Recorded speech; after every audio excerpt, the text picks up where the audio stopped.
কেমন আছেন? হ্যাঁ, মোটামুটি ভালো ভালো আছেন। আছি। কি নাম আপনার? আমার ড্রাইভার বানসারাম দে। কত বছর ধরে আপনি ড্রাইভারি করেছেন? আমি 29 বছর গাড়ি চালাইছি। 29 এখন বছর। আপনার হাতে আপনার শিষ্য কয়টা তৈরি করেছেন? 49টি। তারা কি আপনার খোঁজ খবর নেয় কিনা? খোঁজ খবর নেয়, টাকা পয়সা দেয়।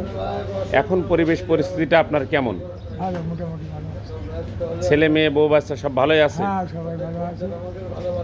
আমি জানতে চাচ্ছি আপনার বয়স কত দাঁড়িয়েছে? 72 বছর। যখন মুক্তিযোদ্ধা হয় সে সময় আপনার বয়স কত বছর? এখন আমার বয়স 17-18 বছর।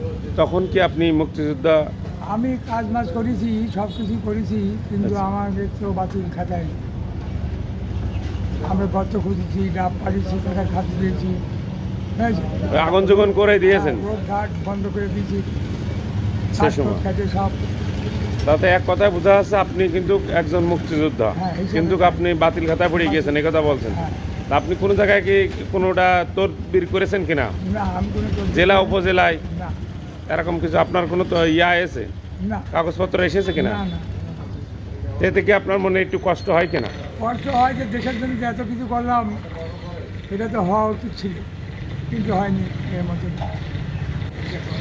সুপ্রিয় দেশবাসী, আপনারা দেখতে পাচ্ছেন ঝিনাইদহ সদর উপজেলা 7 নম্বর মহারাজপুর ইউনিয়ন খড়িখালী কানোহারপুর গ্রামের বাঞ্ছা দে, অর্থাৎ পাঞ্চা ড্রাইভার, তার 49টি শিষ্য আছে। সে আল্লাহর রহমতে ভালো আছে, আপনারা তার জন্য দোয়া করবেন।